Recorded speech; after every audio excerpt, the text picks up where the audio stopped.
Assalamualaikum warahmatullahi wabarakatuh.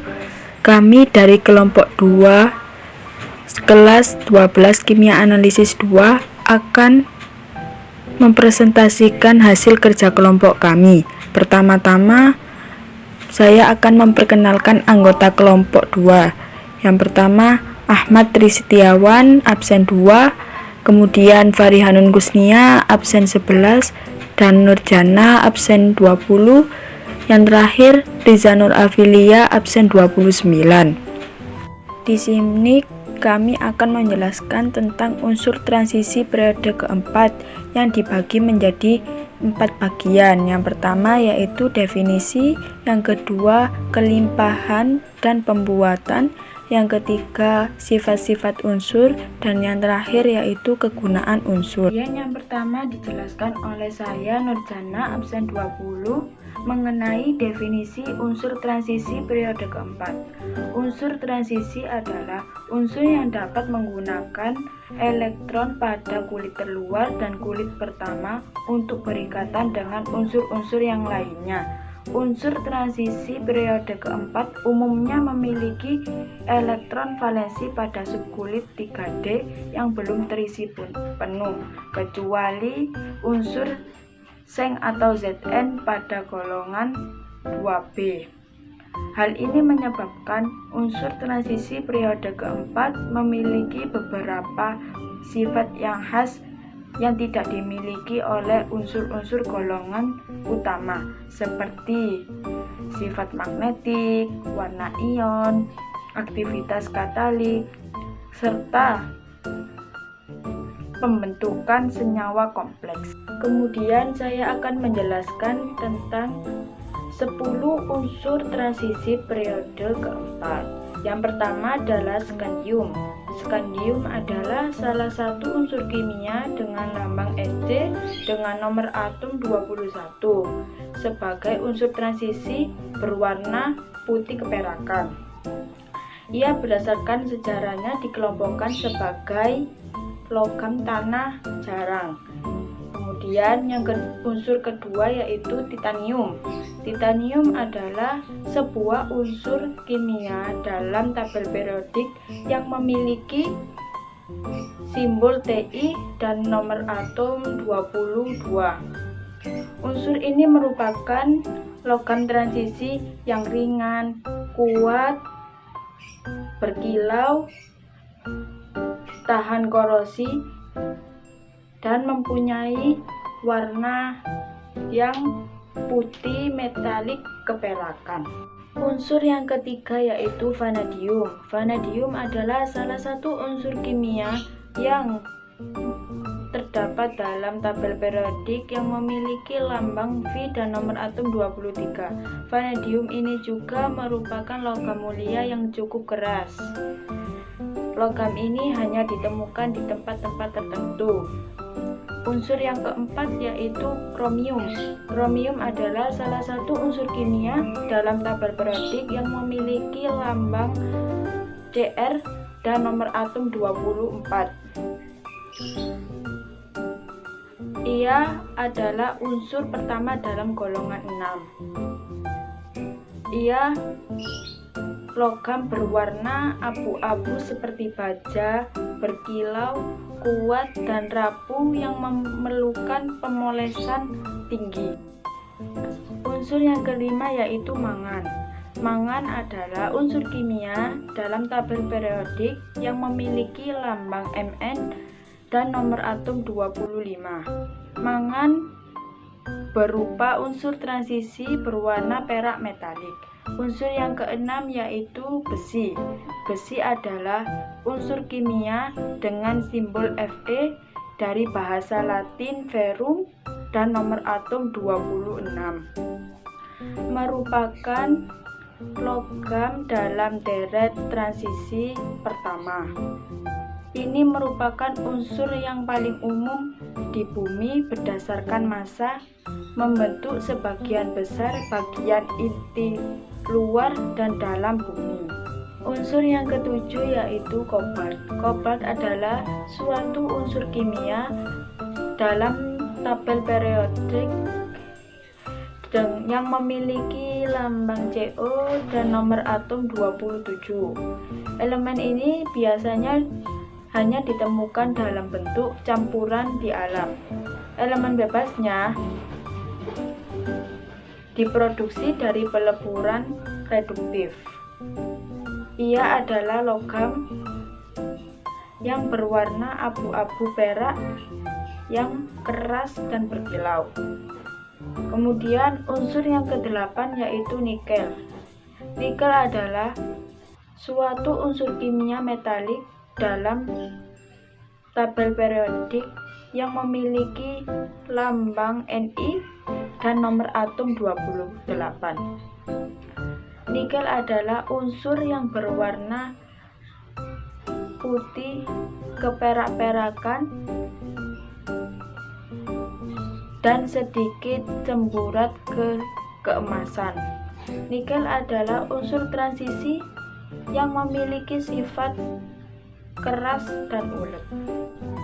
Unsur yang ke-9 yaitu tembaga. Tembaga adalah suatu unsur kimia dalam tabel periodik yang memiliki lambang Cu dan nomor atom 29. Tembaga merupakan konduktor panas dan penghantar listrik yang baik. Yang terakhir yaitu unsur seng. Seng atau Zn merupakan unsur umum di alam yang termasuk dalam golongan unsur hara mikro. Seng merupakan logam putih kebiruan berkilau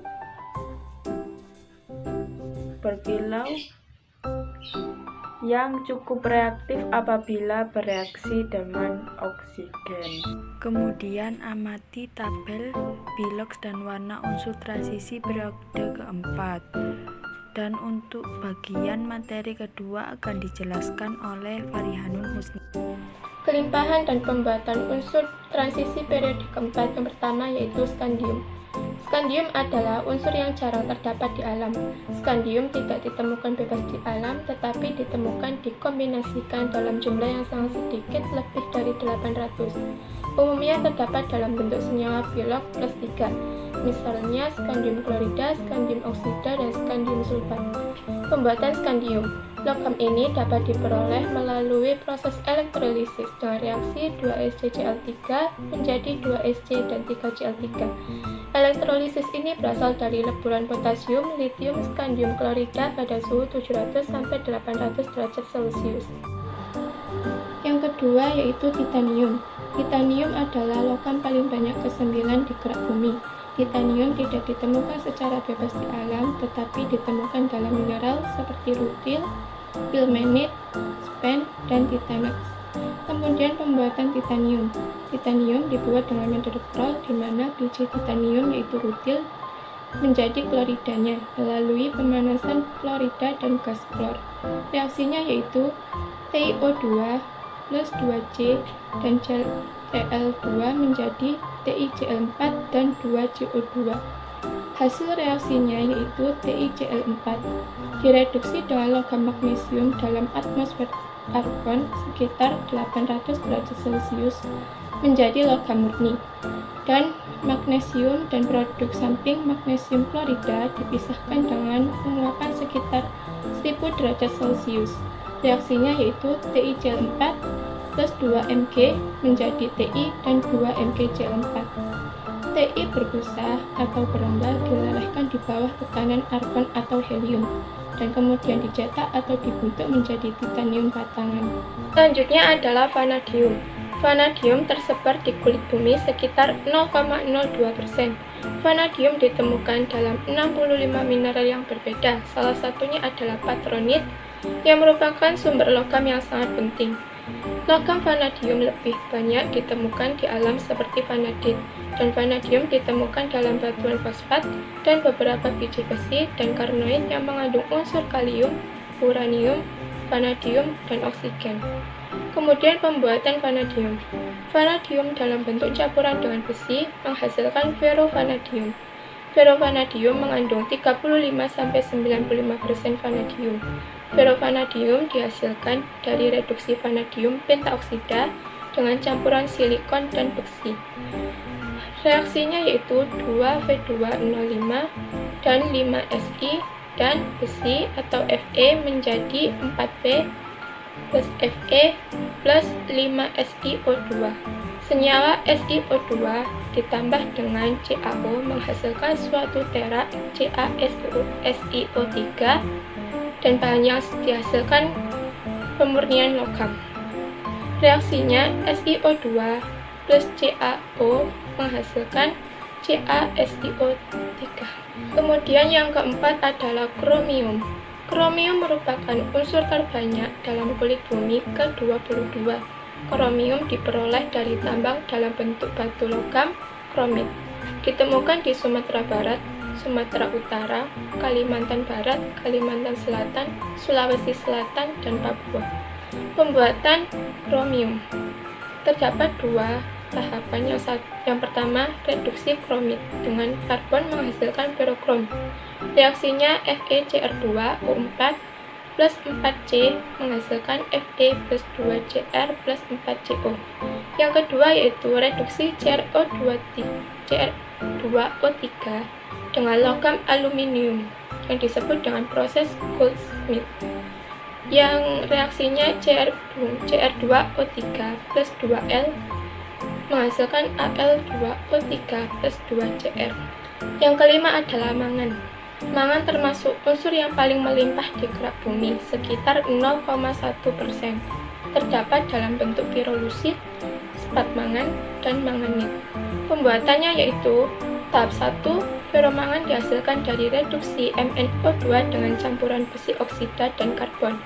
Reaksinya MnO2 plus Fe2O3 plus 5C menghasilkan 2Fe plus Mn plus 5Co. Dan yang kedua yaitu logam mangan murni dibuat dengan proses aluminium. Reaksinya 3MnO2 menjadi Mn3O4 plus O2 dan 3Mn3O4 plus 8Al menghasilkan 9Mn dan 4Al2O3. Selanjutnya yaitu besi. Kelimpahan besi di kulit bumi menempati urutan keempat dengan presentasi sekitar 5%. Besi di alam sebagai biji besi. Biji utamanya berupa hematit, limotit, siderit, pirit, dan ilmenit. Tersebar di daerah Kalimantan Barat, Sumatera Selatan, dan Sulawesi Tengah. Pembuatan besi. Yang pertama, sebagian kokas terbakar pada bagian bawah tanur dengan membebaskan kalor sehingga suhu di daerah itu dapat mencapai 2000 derajat Celcius. Reaksinya C plus O2 menghasilkan COO2 plus kalor. Yang kedua yaitu ketika bergerak naik, gas CO2 yang baru terbentuk bereaksi dengan kokas yang bergerak turun membentuk CO. Reaksinya CO2 plus C menghasilkan 2CO dalam suhu 1300 derajat Celcius. Yang ketiga, gas CO sebagai mereduksi biji besi. Reduksi berlangsung secara bertahap, yaitu sebagai berikut. Tahap yang pertama, yaitu 3Fe2O3 plus CO menghasilkan 2Fe3O4 plus CO2 dalam suhu 250 derajat Celcius. Kemudian tahap 2, Fe3O4 plus CO menghasilkan 3FeO dan CO2 dalam suhu 600 derajat Celcius. Yang ketiga, FeO plus CO menghasilkan Fe dan CO2 dalam suhu 1000 derajat Celcius. Sehingga reaksi totalnya yaitu Fe2O3 plus 3CO menghasilkan 2Fe dan 3CO2. Reaksi pembentukan terak oleh CaO yang bertindak sebagai fluks penghilang pengotor. Reaksinya yaitu CaCO3 menghasilkan CaO plus CO2 pada suhu 800 sampai 900 derajat Celcius. Yang kedua, CaO plus SiO2 menghasilkan CaSiO3 pada suhu 1200 derajat Celcius. Yang ketiga, 3CaO plus P2O5 menghasilkan Ca3PO4 dua kali dalam suhu 1200 derajat Celcius. Selain itu, dalam besi juga terdapat reaksi yang larut dalam besi cair. Reaksinya Mn plus C menghasilkan Mn plus Co dalam suhu 1400 derajat Celcius. Yang kedua, SiO plus 2C menghasilkan Si plus 2Co juga dalam suhu 1400 derajat Celcius. Dan yang ketiga adalah P2O5 plus 5C menghasilkan 2P plus 5CO dalam suhu 1400 derajat Celcius. Yang ketujuh ada kobalt.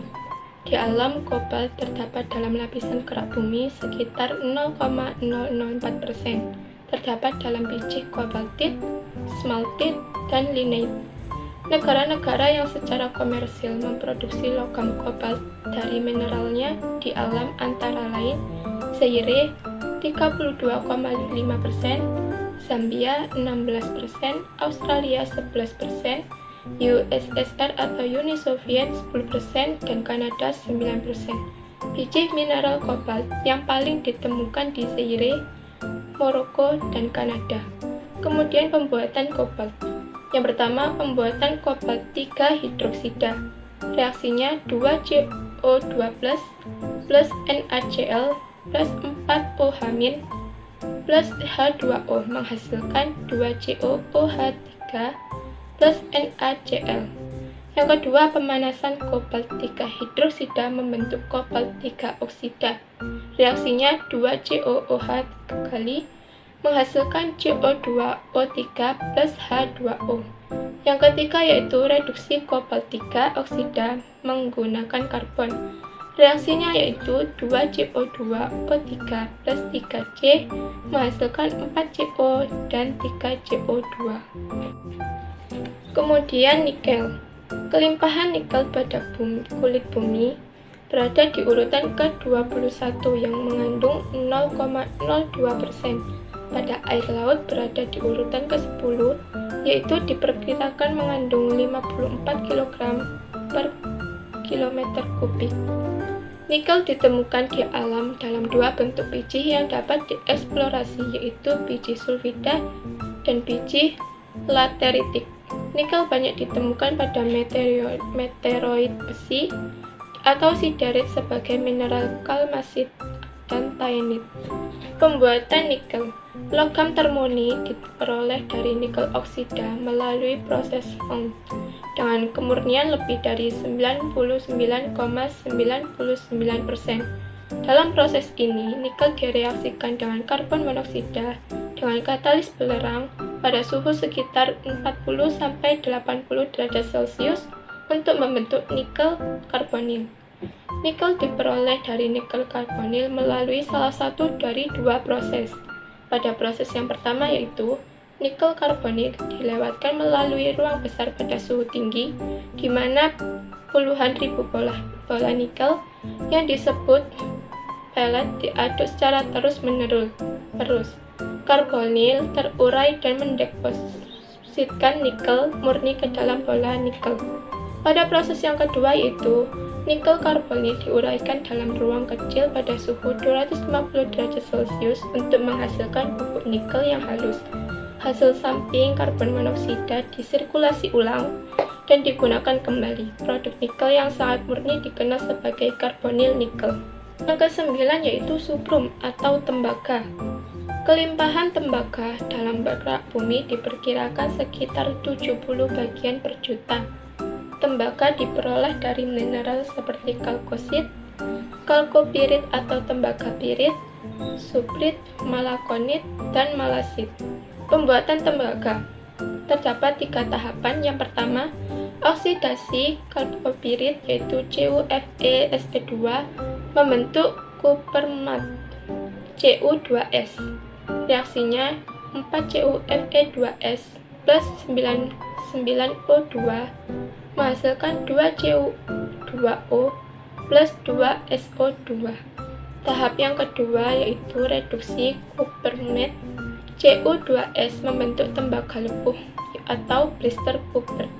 Reaksinya 2Cu2S plus 3O menghasilkan 2Cu2 plus 2SO2. Yang kedua yaitu Cu2S plus 2Cu2O menghasilkan 6Cu dan SO2.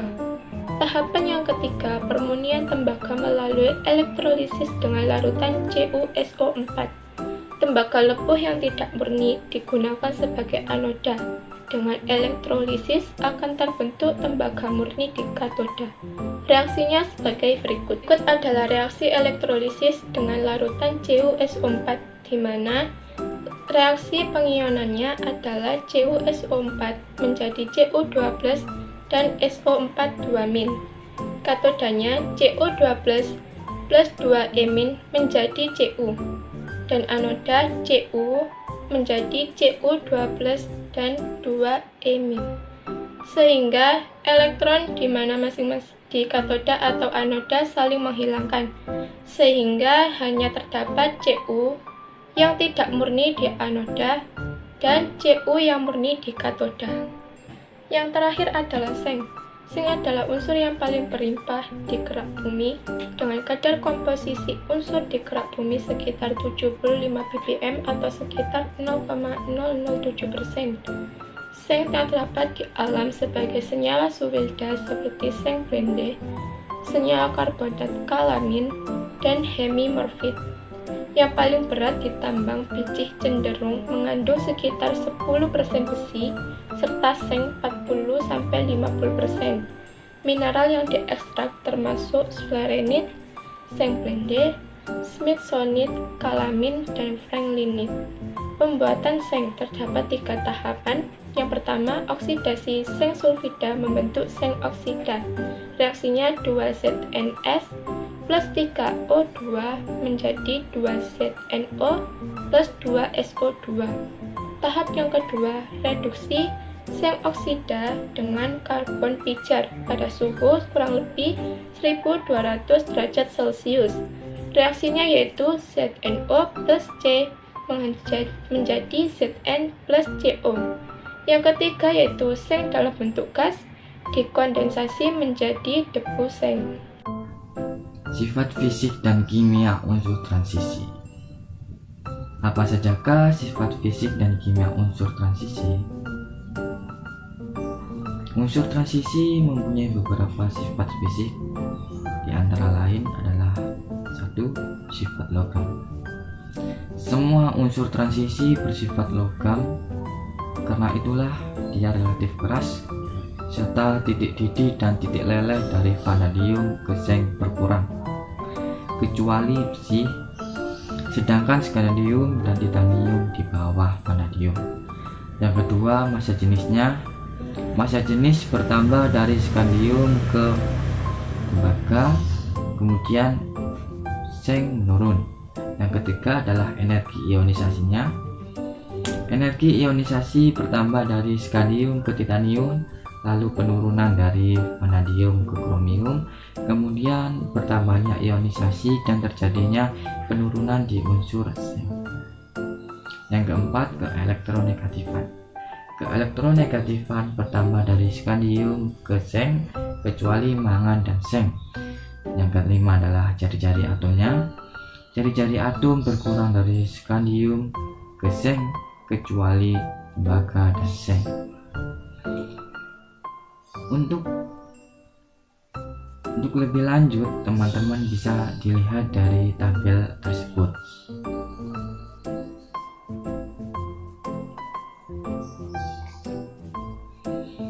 Lalu yang keenam adalah bilangan oksidasi. Tidak seperti golongan 1A dan 2A yang hanya mempunyai bilangan oksidasi 1 dan 2.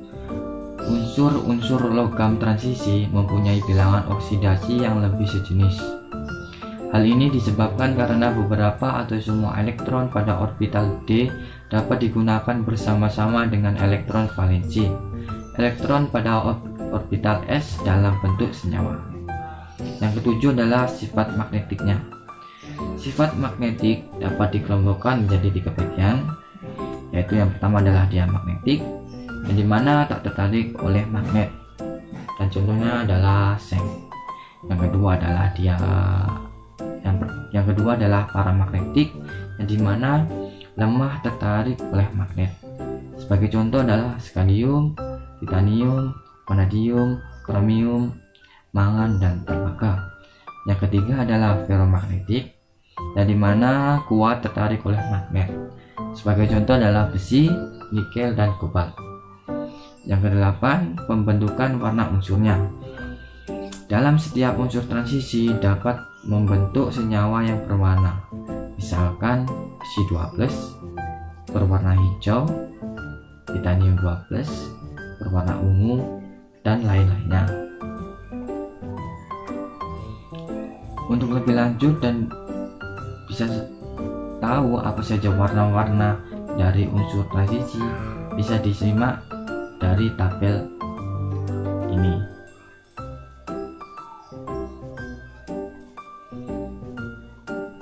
Kemudian dari sifat kimianya. Unsur transisi mempunyai beberapa sifat kimianya. Di antara lain adalah 1. Kurang reaktif dibandingkan dengan logam alkali dan logam alkali tanah, sehingga relatif tahan terhadap korozisi atau perkarat. Dari segi kereaktifan dapat dibagi menjadi 2, yaitu tahan korosi. Sebagai contoh, skandium, titanium, vanadium, kobalt, nikel, tembaga, dan juga seng. Yang kedua adalah yang reaktif. Sebagai contoh adalah kromium, mangan, dan besi. Yang kedua, sebagian besar bisa larut atau bereaksi dengan asam encer. Berikut salah satu asam encernya. Pertama, skandium menggunakan asam encer yaitu asam klorida. Yang kedua adalah titanium dengan HCl panas dan HF. Yang ketiga, vanadium dengan HNO3, HF, dan H2SO4. Yang ketiga adalah kromium, mangan, dan juga besi menggunakan HCl dan H2SO4. Lalu kobalt menggunakan HCl encer, kemudian Ni menggunakan HCl encer dan H2SO4, kemudian Cu menggunakan HNO3 dan H2SO4, dan yang terakhir adalah seng bisa larut atau bereaksi dengan asam encer berupa HCl. Mungkin ini yang bisa saya sampaikan. Untuk hal lainnya akan disampaikan oleh teman saya. Bagian yang keempat yaitu kegunaan dari setiap unsur transisi periode keempat. Yang pertama, unsur skandium dengan lambang Sc. 1. Kegunaan dari unsur skandium, campuran aluminium skandium untuk komponen industri aerospek dan untuk peralatan olahraga seperti rangka sepeda, pancing, pengkap besi golf, dan pemukul bisbol. Yang kedua, skandium sulfat digunakan untuk meningkatkan perkecambahan biji seperti jagung, kacang polong, dan gandum. Yang ketiga, skandium iodida digunakan dalam lampu uap merkuri yang digunakan untuk mereplikasikan sinar matahari di studio untuk industri film dan televisi. Yang keempat, isotop radioaktif skandium digunakan dalam kilang minyak sebagai agen pelacakan. Unsur yang kedua yaitu titanium dengan lambang Ti. Dalam bidang medis, titanium digunakan untuk membuat pinggul dan lutut buatan serta untuk memperbaiki tulang yang patah. Yang kedua, titanium dioksida banyak digunakan sebagai pigmen putih dalam lukisan outdoor karena memiliki sifat inert, daya pelapis mumpuni, serta tahan terhadap paparan sinar UV matahari. Yang ketiga, berdasarkan sifat-sifatnya, paduan titanium terutama digunakan di pesawat terbang, pipa untuk pembangkit listrik, pelapis baja, kapal laut, pesawat ruang angkasa, serta rudal. Dan yang terakhir, dalam bidang industri, titanium digunakan untuk membuat mesin pemindah panas bejana bertekanan tekanan tinggi dan pipa tahan panas. Unsur yang ketiga yaitu vanadium dengan lambang V. Sebagian besar vanadium, sekitar 80%, digunakan sebagai ferrovanadium atau sebagai aditif baja. Yang kedua, campuran vanadium dengan aluminium dan titanium digunakan dalam mesin jet dan rangka pesawat. Yang ketiga, paduan vanadium dengan baja digunakan dalam as roda, poros engkol, roda gigi, dan komponen penting lainnya.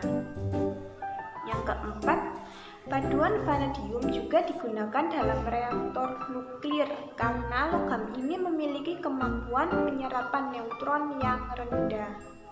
Yang kelima, vanadium foil digunakan dalam melapisi titanium menjadi baja.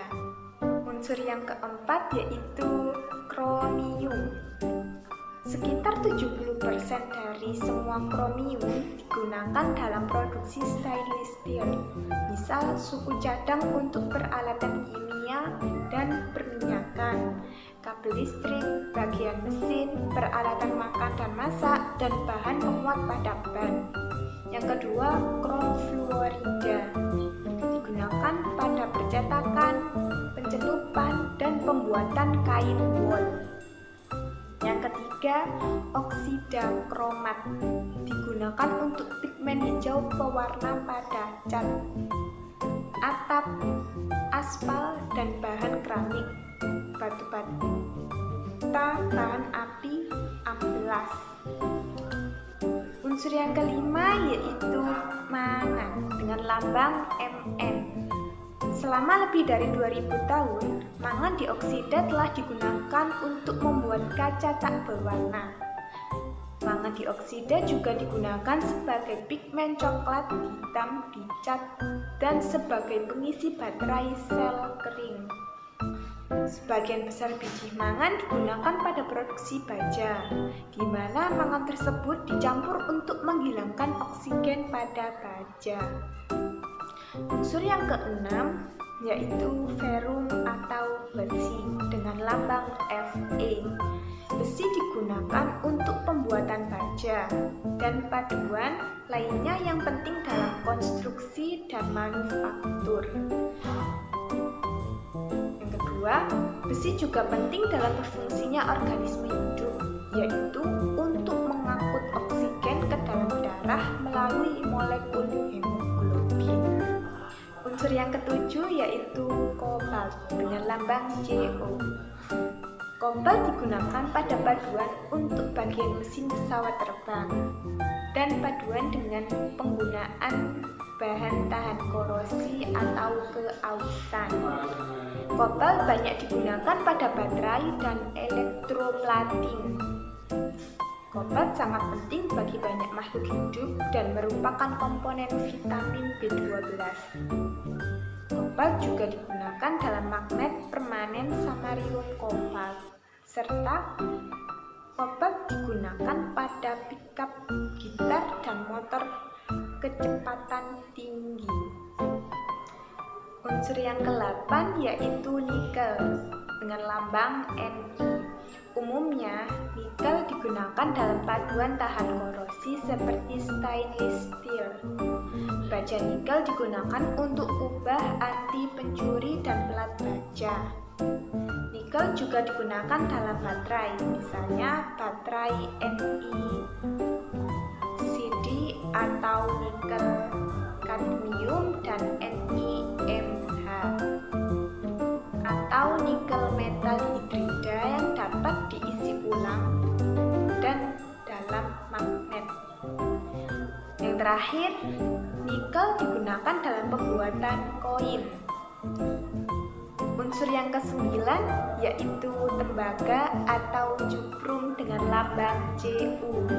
Tembaga digunakan pembangkit listrik, bisa juga buat transmisi otomotif, dan tembaga dapat digunakan menjadi pelapis antimikroba yang dapat diaplikasikan di bidang kesehatan.